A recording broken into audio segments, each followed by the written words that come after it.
So, ayan. Good morning sa lahat. So, may panibagong unit na naman tayo. So, ang issue nga pala nito mga boss, bagong repair yung main pump nito. Tapos, wala lang 3 oras. Humina yung travel sa left side. Tapos, humina rin yung swing. So, ngayon, tingnan natin yung main pump nila. Ayan, binaklas na ng kasama natin yung cover sa ilalim para makita natin yung sitwasyon. So ayan, so base sa function ng mga pump, itong pump to na ito yung may ito yung nagbibigay ng flow doon sa ating travel lip at saka sa ating swing. So yun guys, ito yung titingnan natin ngayon. Babaklasin natin tong pump to, tapos titingnan natin kung ano ang naging problema at nang magamit na rin nila yung unit nila. So bago ang lahat, hindi na tayo magdi-drain ng hydraulic. Ano na lang natin, ipa-plug na lang natin. So yan guys, abang-abang na lang muna tayo. So let's go. Ayan ang mga boss, dito sa sa kanyang suction filter ay binalot natin ng cellophane yung kanyang filter para hindi malakas ang agos dito sa kanyang hose na supply papunta dito sa kanyang pilot pump. Tapos itong hose na to papunta din yan sa hydraulic tank. So yan, binalot natin ng cellophane para hindi rin makalat yung hydraulic. Tapos ito naman, itong hose na to, yan. So nag-plug lang tayo dyan kasi mas yung plug. So ngayon, gagawin na lang natin, babaklasin na natin tong pump to. So ayan, titingnan natin kung ano ang naging dahilan kung bakit bagong repair yung pump nito tapos mahina yung kanyang travel lip tsaka yung sa kanyang swing. So ayan, tatanggalin natin yung mga hose na yan para makaproceed na tayo sa pagbabaklas ng pump to. So let's go.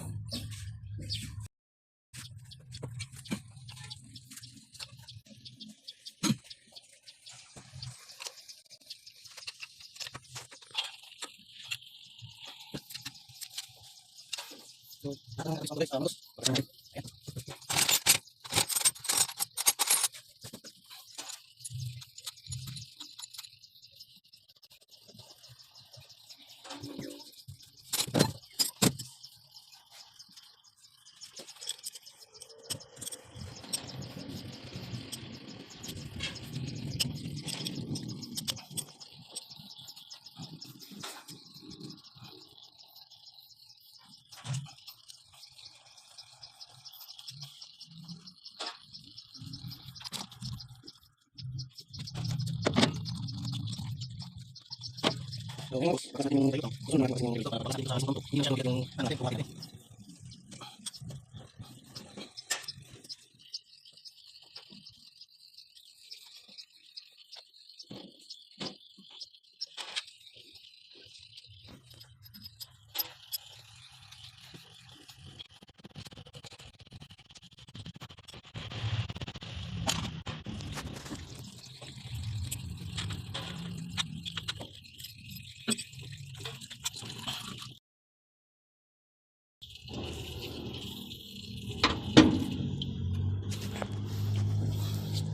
So ayan ang mga boss, baklas na natin yung pressure regulator niya. So ito yung tumambad sa atin mga boss.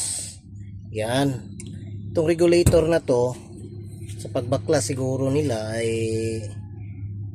siguro naputol or ano bang ginawa nila nito, kaya itong lever natin parang yan yan mga boss, parang winilding nila, kaya yan medyo may may palatandaan na dumaan ito sa matinding init. So yan mga boss, so isa ito sa problema bakit ayaw mag-function ng maayos yung pump to natin. So ngayon na lang mga boss, ang gagawin natin ang susunod na gagawin natin para maging kumpleto yung diagnosis natin, kailangan talaga nating baklasin itong pump 2. So ayan, niluwagan na ng kasama natin yung mga bolt nito, tapos baklasin na natin para makita natin yung kinabit nila na mga components kung wala bang naging damage. So yan mga boss, let's go.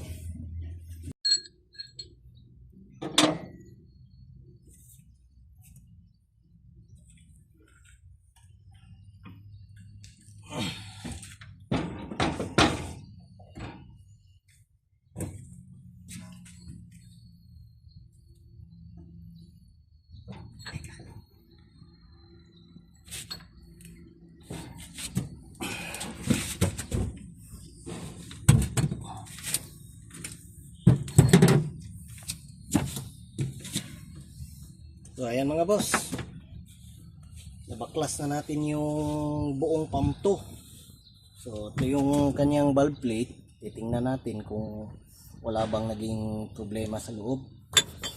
Ayan. So ayan mga boss, so far wala namang naging problema mga boss. Meron lang siyang kunting naging, kumbaga may nakamarka na dito pero hindi pa naman siya lumalim. So ayan, dito naman mga boss, so far okay para sa akin mga boss. Pwede lang itong ikabit pabalik, kasi dito sa valve plate hindi naman siya wala namang naging problema siguro mga boss. Saka dahil mahigpit pa yung setting ng ating piston block saka dito sa valve plate, kaya merong naging mark dito, kasi hindi rin naman nag-function ng maayos yung pressure regulator natin, kaya yan. So ito yung naging pinaka problema mga boss. Sa ngayon mga boss, pwede nating ikabit yung yung pump 2 natin. So let's go. Pwede rin mamaya na lang para hindi tayo mahirapan sa pagkabit ng regulator. So ayan, panday lang muna para hindi mapasukan ng likabok yung trabaho natin. So bigyan lang natin ng konting proteksyon para naman hindi mapasukan ng dumi. So dito tayo mag-focus mga boss sa regulator. By the way mga boss, para hindi na humaba yung video natin, meron akong na-upload na video sa pagre-resell at pagre-repair ng pressure regulator. So para po hindi na humaba yung video natin, so please tingnan nyo na lang yung in-upload ko. Siguro nasa mga 3 beses na akong nag-upload nito kung paano mag-repair ng pressure regulator ng Kawasaki. So yan mga boss, abang-abang lang muna tayo.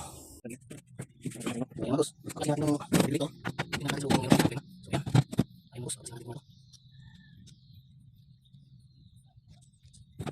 yung regulator. So yan, kung ano yung boss, wala ka lang. So yan, yung lakas na gagamitin natin ngayon. Yan mga boss, lever kit, 2 piraso. So galing to kay AAAL mga boss.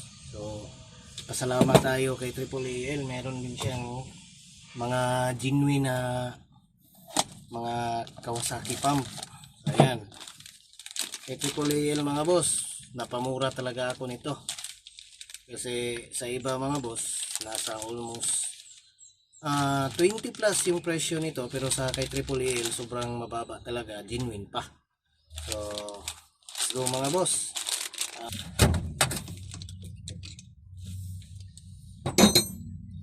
So ayan mga boss, yung isang compensating plate, kung mapapansin nyo po dito, yan mga boss, kung mapapansin nyo, yan, may crack na yan.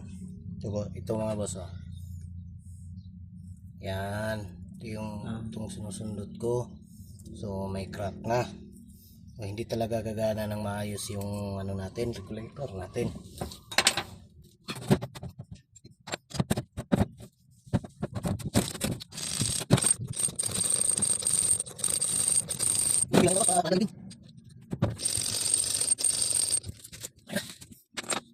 Yung pinus yan.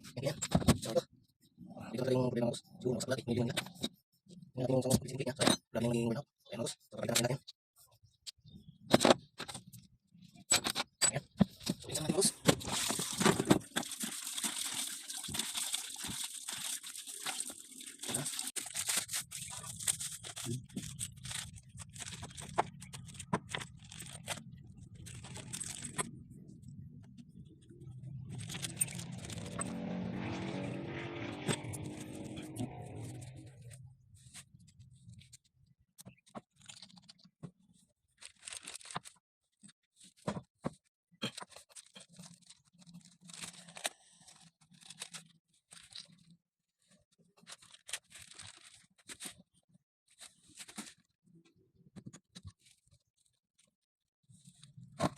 Pasang sa storage.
Ayan.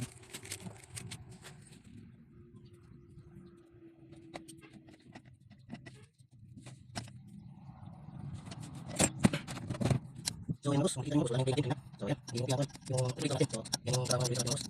Yan. So asma natin.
So ayan na mga boss, tapos na tayo sa unang regulator natin. So yan na naman mga boss, babaklasin natin, tapos papalitan din natin ang lever kit, tapos ano na tayo, symbol na tayo. So abang-abang lang tayo mga boss.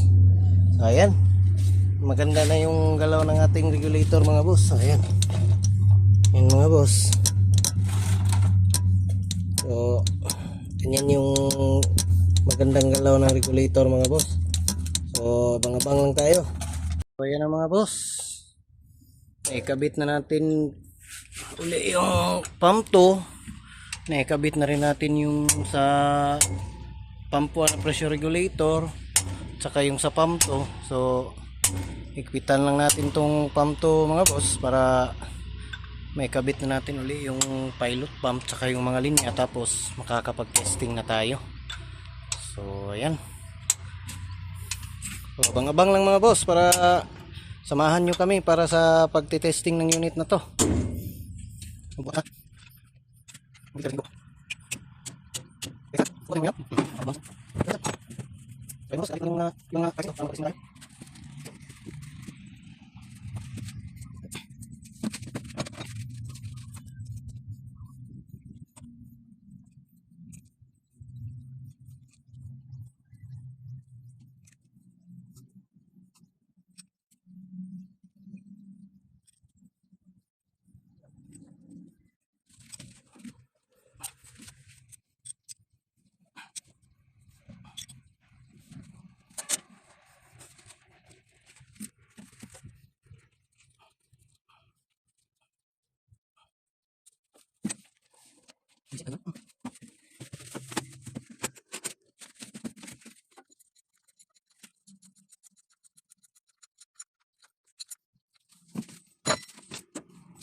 So yun boss, ibalik natin ang pinaglayin na. So ibalik natin yung binasa natin mga boss. Ibalik natin yung mga hydraulic oil na ano kanina natapon. So siya nga pala mga boss, konting tips lang po kapag kayo po ay may ganitong gagawin na pump to lang yung tatanggalin nyo, para po hindi na kayo mag-aksaya ng oras na magtanggal ng hydraulic oil. So ito po yung ginagawa ko sa aking suction filter. So ayan mga boss, nilalagyan ko po ng harang na cellophane yung natin, yung hydraulic suction filter, para po hindi na matrabaho. So ayan mga boss, konting tips lang po yan para sa mga baguhan, sa mga nagdi-DIY dyan. So yan, ganyan lang po yung ginagawa ko. Ngayon tatanggalin natin yung cellophane na yan para makapag-proceed na tayo sa testing. So ayan,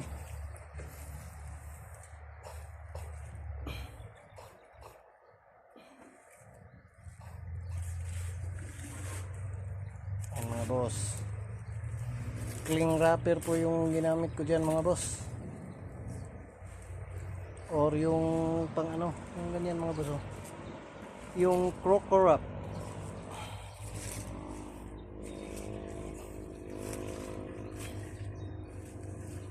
So ayan, medyo kapalan nyo lang po, baka po mag-leak yung oil. Kung napapansin nyo kanina nung tinanggal natin yan, walang masyadong tumutulo na hydraulic oil dahil yan sa binalot natin yung suction filter. So ayan mga boss, pwede na natin yung ibalik. Tapos yung mga nasa balde na mga boss, babalik din natin yun. Ayan. So ayan na mga boss, tapos na tayong magkabit ng main pump natin. So yan, okay na rin yung hydraulic level natin. So yan, testing na tayong magpa-under doon sa ating makina, tapos final check tayo kung wala bang mga leaking. So yan mga boss, medyo natagalan tayo sa pag-testing kasi inabot tayo ng ulan. So ayan, lumabas na si Haring Araw. At ayan, kaandar na yung engine natin. So far wala namang error na lumabas. Kanina pa to nakaandar. So ayan. So ngayon, titestingin na natin. Naka-minor lang po yan mga boss. Try natin yung boom up nya. So ayan, maliksi na yung boom up. Try din natin yung kanyang dipper. So ayan, maganda naman yung performance ng pump natin. So ayan, maliksi. Wala pa po tayong naka 0 RPM pa po yan mga boss. Meaning naka-idle lang siya. So tika lang mga boss. Goods naman. Ito rin yung bucket, try natin. So ayan mga boss. Maliksi na yung bucket natin. Ayan. So ngayon naman mga boss, try natin yung travel. Tingnan natin kung pantay na ba.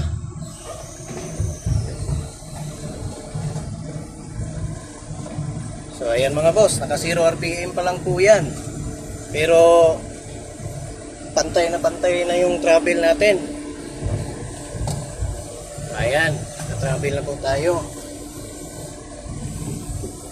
Tapos naman ngayon, try naman natin yung yung swing niya. Yan.